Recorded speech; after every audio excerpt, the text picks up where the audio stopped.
Well, the offensive line was one position group going into the 2022 season that I was particularly concerned about.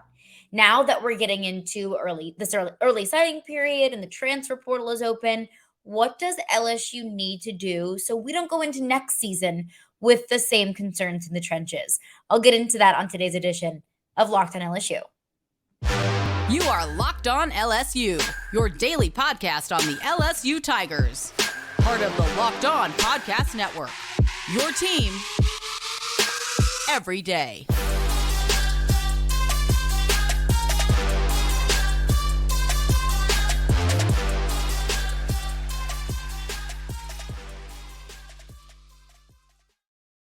Well, thank you for making Locked on LSU your first listen every day. We are free and available wherever you get your podcasts.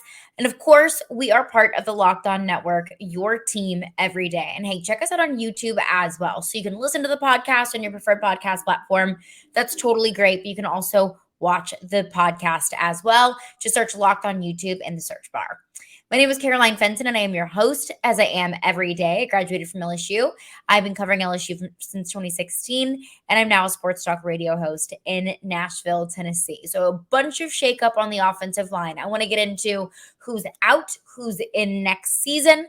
But before we do that, I got to let y'all know that Omaha Steaks is a gift from the heart. It's a gift that will be remembered with every unforgettable bite.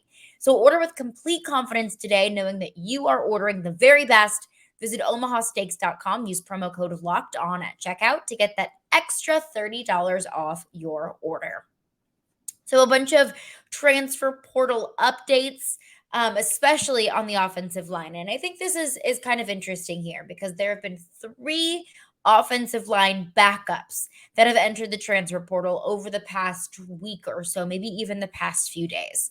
And I'll get into exactly who it was and what LSU was losing in that. But I think my biggest takeaway from at least this move, I don't think that it's a coincidence that these moves, that these players are kind of dropping within a couple of days of one another, that this early with the transfer portal being open. Remember, the transfer portal is open for over another month. I believe it closes, it sounds so daunting to say the transfer portal closes, but this transfer portal window closes at mid to late January. So there's still a whole lot of time. There's still a whole lot of names that have yet to enter the transfer portal. So, this isn't leaving us anytime soon. But I don't think that it's any sort of coincidence that there have been 3 offensive linemen, all 3 of which have struggled to find a position on the starting rotation. And they've all made their decisions within, a few days of one another. This tells me that the offensive line, that Mike Denbrock, offensive coordinator, that Brian Kelly, head coach, and the entire offensive line coaching group has come together and said, hey, look, we feel comfortable with where we're at, with our starters, with our returning guys. And some of the guys on the outside, look, hey, let's be completely honest with you. If you want to find your starting role, it might not necessarily be at LSU. We know that Brian Kelly has been conducting exit interviews and, trying to help these players plan for their next step, wherever that step may be, whether that is at LSU or whether that's somewhere else after they enter the transfer portal. I think that this coincidence, and maybe it is just purely a coincidence, but it doesn't seem like a coincidence to me that these 3 players that have struggled to find a starting role have decided to just leave on their own accounts. I think that this was, you look at the situation, you look at the amount of time that they'd been at LSU, looking ahead and how there are 4 offensive tackles coming into this 2023 class. I want to get into that a little bit deeper later on in the podcast. But I think that they had to have a serious conversation with Mike Denbrock, with Brian Kelly, with Brad Davis, LSU offensive line coach, and said, hey, there's not a spot for you next year. And I think that's okay. And these, sometimes whenever I see players into the transfer portal, I think to myself, is this simply a move because that's what's been their best interest? Or is this a move that should maybe raise a few red flags? Like, is there a coordinator or a coach that these players aren't getting along with? I think here, the message that I'm at least interpreting it as is there just wasn't a spot for them. But Cam Wire earlier this week decided that he was going to enter the transfer portal, redshirt senior offensive lineman. He started against Florida State. he had earned a lot of starting rotations throughout training camp, started against Florida State, and then he lost that starting gig. And he kind of came in as a swing tackle of a few games throughout the season, but he never really got that certified starting job. So Cam Wire entering the transfer portal. Also, we learned that Marcus Dumervil, a redshirt junior offensive tackle, he also has entered the transfer portal. I think this is one of these guys that LSU really had high hopes for. I mean, he was an ESPN top 100 recruit. He was a 4-star, very highly rated, a highly recruited player coming out of high school in Florida. And he appeared 5 games this year. He appeared in 10 last year. Just won his true freshman season. So he never really got the opportunities that I think that you would expect for a 4-star offensive line recruit to get coming into college. So he never really got the opportunity to get into that starting rotation. And it wasn't for lack of trying. And I think sometimes I'll get frustrated, not necessarily with this coaching staff or any with coaching staffs at LSU, but I think just across college football. I'll look at some coaching staffs and I'm like, do you not realize, the value that you have in some of these players and you're just not using them enough? I think you can feel that way, not even just in college sports, but even in sports in general, even professional sports. It's like, look at this great player that you have. Why aren't you using them? Please put them out on the field.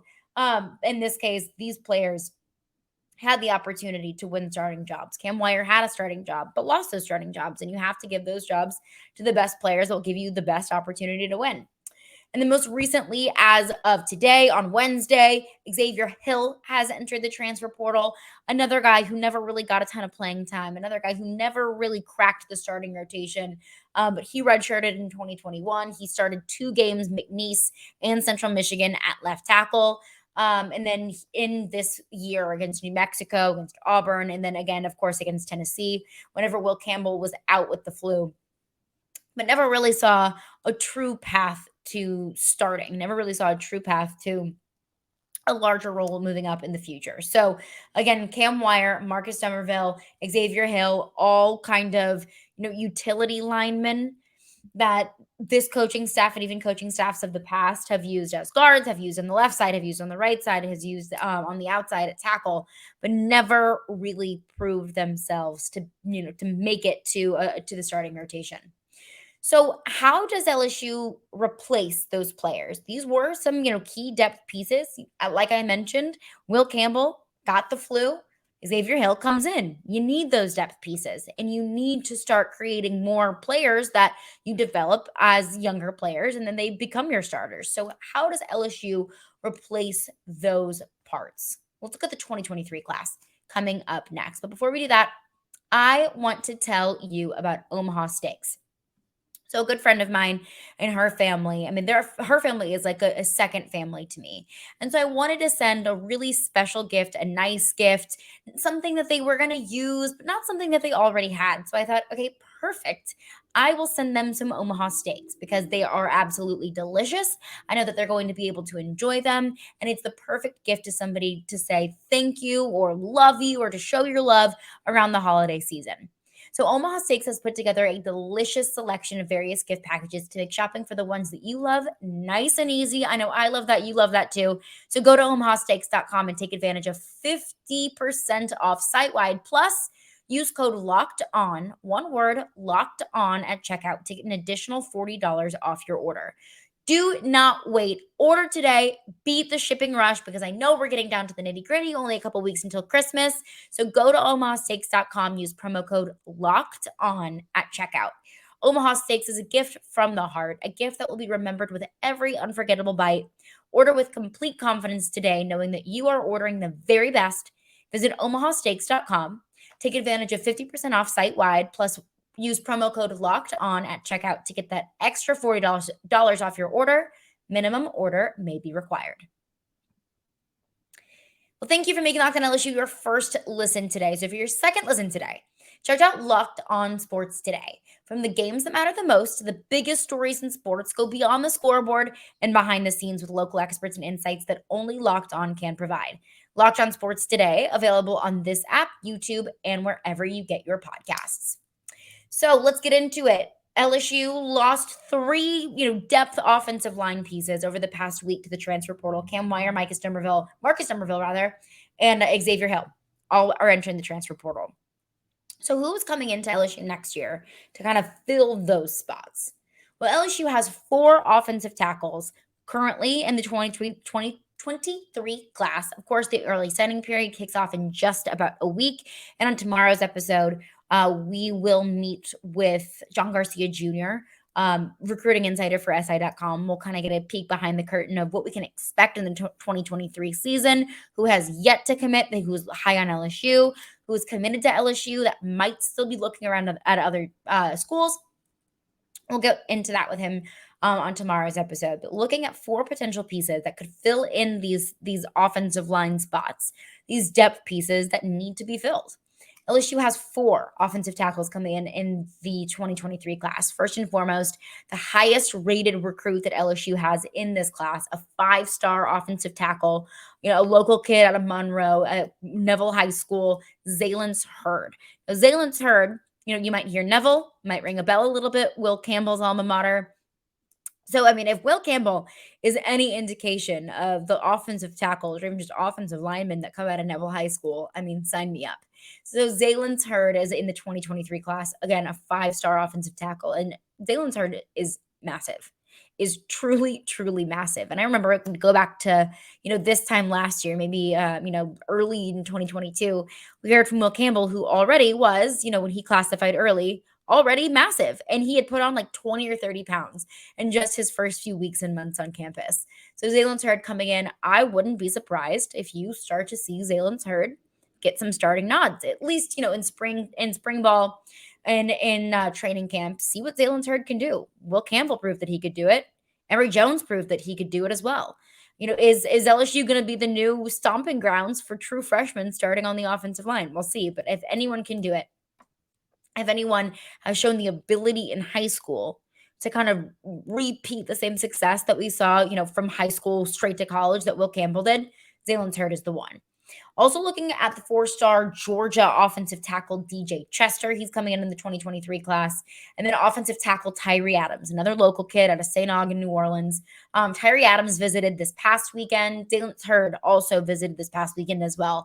Had a huge group of recruits visiting LSU this past weekend, and also another really key group of players coming in next in this upcoming weekend. We'll get into that with John Garcia Jr., but good to see some of those local guys come in and take their visits, especially with other players that are, maybe not Louisiana kids, maybe don't have the closest ties to LSU's program, but are interested in LSU or might have, previous relationships with some of the coaches on staff.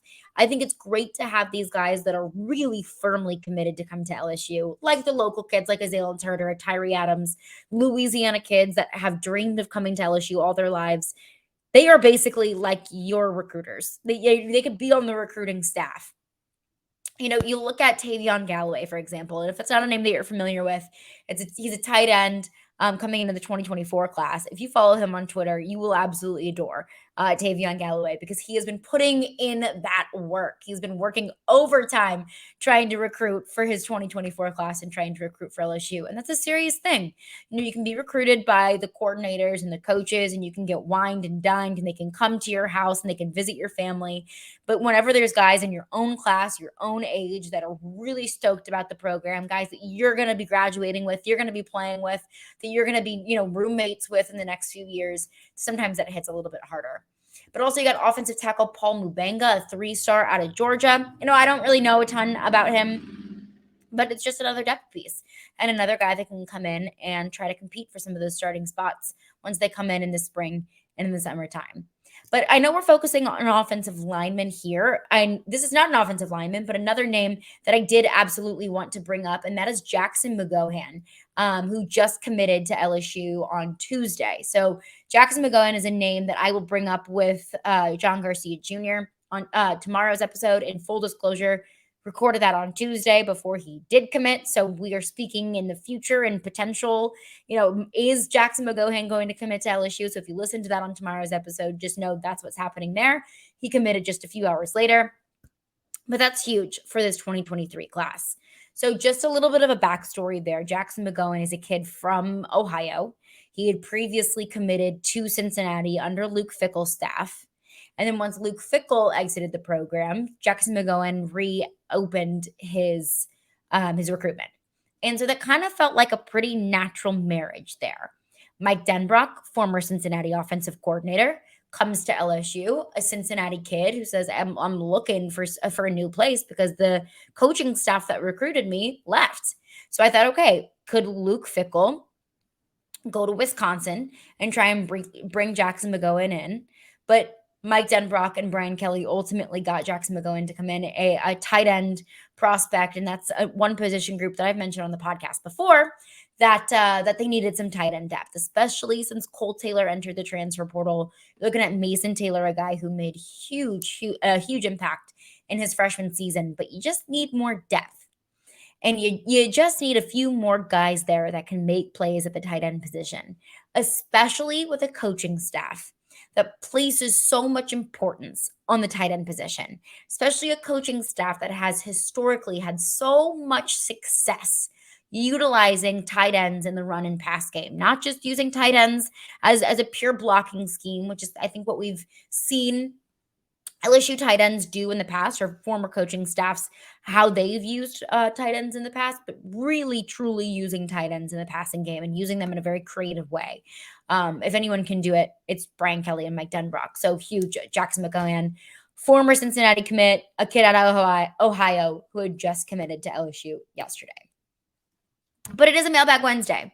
So I want to get to your questions. Feel free to send them in whenever you'd like. I'll get to them every Wednesday. Send them on Twitter, send them on YouTube, send them however you'd like to send them, because I will get to your questions every single week on a Mailbag Wednesday. We'll get into that coming up next. But first, I want to tell you about Bet Online. So betonline.net is the number one source for your sports betting information, stats, news, and analysis. So get the latest odds and trends every professional and amateur league out there. From pro football to college bowl season to basketball and the World Cup, we've got it all at betonline.net.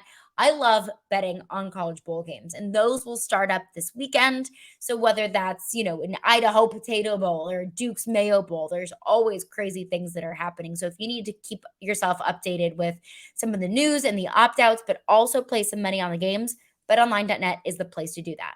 If you love sports podcasts, you can even find those on BetOnline as well. They have a wealth of information.